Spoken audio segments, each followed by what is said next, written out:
ডিগ্রিটা কিভাবে বাক্যে মানে বাক্যের গঠন অনুসারে কোনটা কিভাবে বসে সেটা তো লিখে দিলাম। এই ছয়টা জিনিস দেখো, একটা হচ্ছে কোনটার সাথে কোনটার সম্পর্ক দেখো। নো আদার, কি বলো? No other. তার সাথে হচ্ছে then most other, any other. Oh sorry, then any other. তার সাথে হচ্ছে শুধু দা। এইটাকে দা অথবা দি কেমন বলা যায় সেটা তো বলছি তোমাদের। এই যে একটা জিনিস দেখো, তাহলে প্রথমে এটা পজিটিভ ডিগ্রিতে, কি ডিগ্রিতে?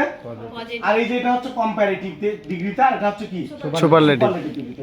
ভালো করে একটু বুঝতে হবে কাকলি, এদিকে দেখো। তাহলে নো আদার, দেন এনি আদার, আর একটা হচ্ছে কি দা। যদি আমরা তো জানি যে নো আদার কোন বাক্যে থাকে বলো? পজিটিভ ডিগ্রির বাক্যে থাকে। তাহলে দেন এনি আদার কোন বাক্যে? কম্পারেটিভ বাক্যে। আর দাটা কোথায় থাকে? সুপারলেটিভ। সুপারলেটিভ ডিগ্রির বাক্যে। ব্যাপার তো তাই। আচ্ছা, তাহলে এখন আমরা কি করব দেখো। তাহলে কি করব? নো আদার, দেন এনি আদার, আর একটা হচ্ছে কি দি। আমি একটা উদাহরণ দিই তাহলে বুঝতে পারবো। ধরো এরকম একটা বাক্য আছে। কি বাক্য আছে? যে হি ইজ দা টলেস্ট। সহজ একটা উদাহরণ দিচ্ছি। He is the tallest boy in the class. In the class.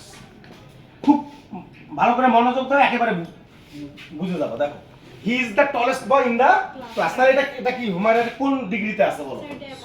Superlative. কেমনে বুঝলাম? এই যে দা প্লাস সুপারলেটিভ ফর্ম আছে, তার মানে এটা কোন ডিগ্রিতে আছে? সুপারলেটিভ ডিগ্রিতে আছে। এই বাক্যটাকে আমি দুইটাই করতে পারবো। সুপারলেটিভ মানে কি? কম্পারেটিভ পজিটিভ দুইটাই করা যাবে। তাহলে প্রথমে আমি কম্পারেটিভ করব। কি করব বলো? কম্পারেটিভ। কি দেখতেছো, বুঝতেছো? তাহলে এখন তোমাদের মনে রাখতে হবে কম্পারেটিভ ডিগ্রির বাক্যের একটা গঠন আছে তো। কম্পারেটিভ ডিগ্রির সময় কোথায় কোনটা বসে, তাই না? তাহলে আমি জানি, আমি তোমাদেরকে একটু আগে লিখে দিলাম যে কম্পারেটিভ ডিগ্রির বাক্য সময় প্রথমে সাবজেক্ট লিখতে হয়। কি লিখতে হয়? সাবজেক্ট হি লিখলাম, তারপরে ভার্ব লিখতে হয়। লিখছি? কম্পারেটিভের সময় এরপরে লিখতে হয় কম্পারেটিভ ডিগ্রি। সাবজেক্ট ভার্বের পরে কি ডিগ্রি লিখতে হয়? ডিগ্রি তো তিনটা, যেমন টল, টলার, টলেস্ট, গুড, বেটার, বেস্ট। তাই না? তাহলে প্রথমে সাবজেক্ট, তারপরে কি লিখবো? ভার্ব লিখলাম। লিখছি? সাবজেক্ট ভার্ব, তারপর আমার এখন কি লিখতে হবে? আমার কম্পারেটিভ। তাহলে টলেস্টের কম্পারেটিভ হচ্ছে টলার। ঠিক আছে? এখন যেহেতু বাক্যে শুধু দি আছে, কি আছে বলো? তার মানে আমি যখন কম্পারেটিভ করতে যাব তখন আমাকে দেন এনি আদারটা লিখতে হবে। কথা কি বুঝাইতে পারছি? হ্যাঁ, তার মানে he is taller then any other boy, নাকি? Any other boy in the class. কে বোঝো নাই বলো? কি কথা ঠিক আছে? তার মানে যদি দা যুক্ত সুপারলেটিভ হয়, এটাকে যখন আমি কম্পারেটিভ করব তখন আমাকে দেন এনি আদার লিখতে হবে। কখন লিখতে হবে? প্রথমে সাবজেক্ট, তারপরে ভার্ব, তারপরে কম্পারেটিভ ফর্ম, তারপর দেন এনি আদার, তারপরে বাকি অংশ। ঠিক আছে? তাহলে এটা তো মনে রাখতে হবে। ধরো এই বাক্যটাকে এখন আমি কি করব বলো? পজিটিভ ডিগ্রিতে রূপান্তরিত করব। একটু খেয়াল করো। তাহলে এটাকে যদি আমি পজিটিভ ডিগ্রিতে করতে চাই, তাহলে আমি তোমাদের কিন্তু গঠনটা লিখে দিচ্ছি যে আসলে পজিটিভ ডিগ্রির গঠনটা কি রকম। পজিটিভ ডিগ্রির গঠন হচ্ছে প্রথমে নো আদার অথবা ভেরি ফিউ লিখতে হবে। কি লিখতে হবে বলো? নো আদার বা ভেরি ফিউ। লিখে দিলাম না? প্রথমে নো আদার, তারপরে কি? এখন আমি এখানে কি নো আদার বসাবো? এই বাক্যের ক্ষেত্রে কি নো আদার বসাবো? ভেরি ফিউ বসাবো। এখন একটা জিনিস খেয়াল করো, এই যে দেখো তো সুপারলেটিভ কি আছে? দা। ধরো সুপারলেটিভটা নাই, কম্পারেটিভ বাক্য দিয়ে তোমাকে পজিটিভ করতে বলছে, তখন তোমাকে দেখতে হবে যে কম্পারেটিভ বাক্যে কি দেন এনি আদার আছে না দেন মোস্ট আদার আছে। তাহলে কি আছে কও? দেন এনি আদার। তখন তোমাকে বুঝতে হবে যে এটা নো আদার দিয়ে শুরু করতে হবে। কি দিয়ে শুরু করতে হবে বলো? No other. তার মানে আমি কি লিখবো কও? No other. আমার কথা কি বুঝছো তোমরা? এই কথা বলো না। কি লিখছো? No other. তারপরে কি লিখতে হবে? অ্যাডজেক্টিভের পরের অংশ। নো আদারের পরে কি লিখতে হবে বলো? এই বাক্যে অ্যাডজেক্টিভ কোনটা? টলেস্ট না? তাহলে টলেস্টের পরের অংশ কি? Boy in the class. তাহলে লেখো no other boy in the class. In the class. বুঝছে? ইজ, তারপরে ভার্ব লিখতে হবে, তারপরে অ্যাজ লিখতে হবে অথবা সো লিখতে হবে, তারপরে টলেস্টের পজিটিভ ডিগ্রি হচ্ছে টল, তারপরে অ্যাজ, তারপরে সাবজেক্ট কি এখানে হি লিখে দাও, হয়ে গেল। কে বোঝো না? বুঝছি। কি বুঝছো? তাহলে আমি একটা জিনিস এখানে সবথেকে গুরুত্বপূর্ণ যেটা জিনিস তোমাকে এইটা মনে রাখতে হবে যে নো আদার যুক্ত পজিটিভ বাক্যের ক্ষেত্রে কম্পারেটিভ করার সময় দেন এনি আদার, সুপারলেটিভের সময় শুধু দি। আর একটা পজিটিভ বাক্যটা কিভাবে গঠনটা কি রকম, কম্পারেটিভের কি রকম গঠন, সুপারলেটিভের কি রকম, সেটা তো জানো। কি বুঝছো? হ্যাঁ। আচ্ছা, আমরা আরেকটা জিনিস দেখবো, সেটা হচ্ছে কি, আমরা আরেকটা জিনিস দেখি। আমরা দেখো কি নেই কো? ভেরি ফিউ যুক্ত বাক্য যদি হয়, ভেরি ফিউ, তাহলে ভেরি ফিউর সাথে সম্পর্ক হচ্ছে দেন মোস্ট আদার। তার বলো? দেন মোস্ট আদার। ভেরি ফিউর সাথে সম্পর্ক হচ্ছে দেন মোস্ট আদার। কম্পারেটিভ সুপারলেটিভের সম্পর্ক হচ্ছে দা ওয়ান অফ দা। কি? One of the. One of the. কি বুঝতেছো? তাহলে আমি পজিটিভের ক্ষেত্রে কি বলবো, মানে ওইটার ক্ষেত্রে এই ছয়টা জিনিস কিন্তু খুব গুরুত্বের সাথে মনে রাখতে হবে। ওটা হচ্ছে নো আদার, পজিটিভে কি? নো আদার, কম্পারেটিভে দ্যান এনি আদার, আর সুপারলেটিভে শুধু দি। আর যদি ভেরি ফিউ যুক্ত হয়, কি যুক্ত হয়? তাহলে কম্পারেটিভের সময় দ্যান মোস্ট আদার আর ওয়ান অফ দা। নরমালি এটা মনে রাখতে পারবে না? ধরে এরকম একটা বাক্য আছে, এটা একটু প্রবলেম আছে, অন্য গ্রামারটা এটা দেখো একটু। ধরো এরকম একটা বাক্য আছে, আমি লিখলাম রহিম, কি লিখলাম কও?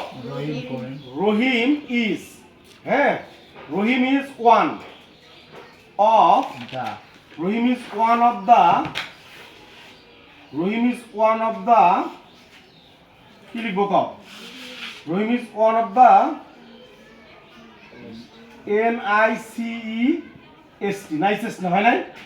Rahim is one of the nicest boy in the class. সহজ উদাহরণ দিলাম আমি। ধরো এই বাক্যটাকে এখন আমি কম্পারেটিভ করব, একটু খেয়াল করো। এখানে আরো আমি যখন তোমাদেরকে যে অ্যাডজেক্টিভ অফ কোয়ান্টিটি পড়াইছি তখনও বলছিলাম, একটু খেয়াল করো। দেখো যে এখানে ওয়ান অফ দা আছে, কি আছে বলো? এই ওয়ান অফ দা থাকার কারণে, তাহলে ওয়ান অফ দা থাকলে কম্পারেটিভে কি থাকবে? দ্যান মোস্ট অফ দা।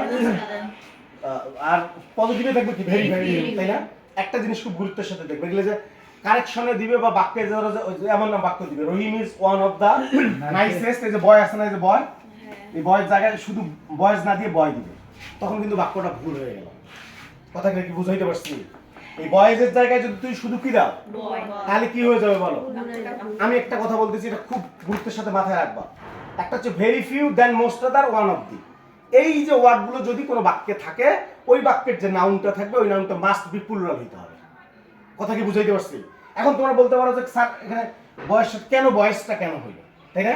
আমি কারণটা বলতেছি। দেখো, Rahim is one of the nicest boys, মানে অনেকগুলো বালকের মধ্যে সে নাইসেস্ট। কথা কি বুঝছো?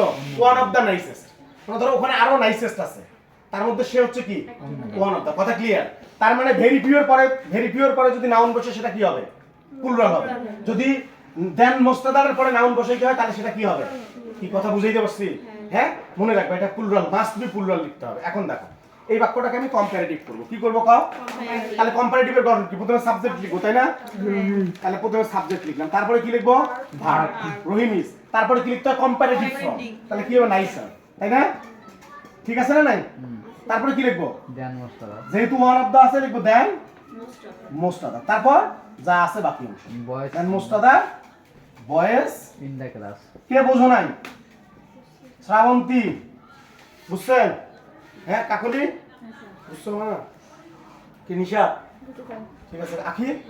আচ্ছা, এখন এই বাক্যটাকে ধরো, কি করবো কও? সুপারলেটিভ। এই বাক্যটাকে এখন আমি পজিটিভ ডিগ্রিতে করবো। খুব ভুল করো এটা, তোমরা যে নরমালি ভুল করো। দেখো এই যে আমি তাহলে পজিটিভ মানে কি? অত আমাকে ভেরি ফিউ অথবা কি লিখতে হবে বলো? No other. কি লিখতে হবে বলো? ভেরি ফিউ অথবা নো আদার লিখতে হবে। যেহেতু আমি কি লিখবো? এখানে কেন আমাকে ভেরি ফিউ লিখতে হবে কও? কারণ এই যে সুপারলেটিভ ডিগ্রিতে ওয়ান অফ দা আছে, আর কম্পারেটিভ ডিগ্রিতে দেন মোস্ট অফ দা, তার মানে তাকে আমাকে কি লিখতে হবে? ভেরি ভেরি লিখতে হবে। কথা বুঝাইতে পারছি? Yes. আচ্ছা, ভেরি ফিউ লিখলাম, তারপরে কি লিখতে হবে কও? অ্যাডজেক্টিভের পরের অংশ কি লিখতে হবে? অ্যাডজেক্টিভের পরের তাহলে অ্যাডজেক্টিভের পরের অংশ কোনটা? Boys in the class. এই যে দেখো তো বয়েজ আসছে, বয়েজ ইন দা। এখানে আরেকটা জিনিস বলতেছি, একটু দেখো, একটু খেয়াল করো। আমি তোমাদেরকে ওই যে বললাম না অ্যাডজেক্টিভ পড়ানোর সময় পড়াইছিলাম a few, the few, very few, not a few, many পড়াইছি না? এগুলোর পরে যে নাউনটা বসে ওই নাউনটা কি অবশ্যই প্লুরাল। এই ক্ষেত্রে দেখো ভেরি ফিউ বয়েজ অবশ্যই হতে হবে। তাহলে very few boys in the class, এখানে আরেকটা জিনিস দেখতে হবে। সেটা কি দেখতে হবে? এই যে এখানে রহিমের পরে ভার্বটা কি আছে? সিঙ্গুলার, ইজ আছে। ইজ তো সিঙ্গুলার ভার্ব, তাই না? কিন্তু এখানে ভেরি ফিউ হওয়ার কারণে, এই বয়েজ হওয়ার কারণে, ভেরি ফিউ হওয়ার কারণে তো বয়েজ হয়েছে। তার মানে এই যে পুরো একটা এটা কিন্তু ফ্রেজ, পুরো যে অংশটা আছে এটা প্লুরাল অর্থ বহন করতেছে। কি অর্থ বহন করতেছে? তার মানে তুমি যখন ভার্বটা ইউজ করবে মাস্ট সেই ভার্বটা কি হইতে হবে? কি কথা বুঝাইতে পারছি? তার মানে কি হবে? ইজ আছে, এখানে কি হবে? অনেকে যেমন এই যে মুসা করছে এখানে ইজ দিয়ে যাচ্ছে, জীবনে হবে না। কথা কি বুঝছো? অবশ্যই তোমাকে কি করতে হবে? আর কেন আর করতে হবে বুঝছো তো? তার মানে very few boys in the class আর অ্যাজ কি? নাইস নাকি? Nice as, nice as. কে বোঝো নাই বলো? আশা করি বুঝছো নাকি? ইয়েস। ঠিক আছে, স্টপ।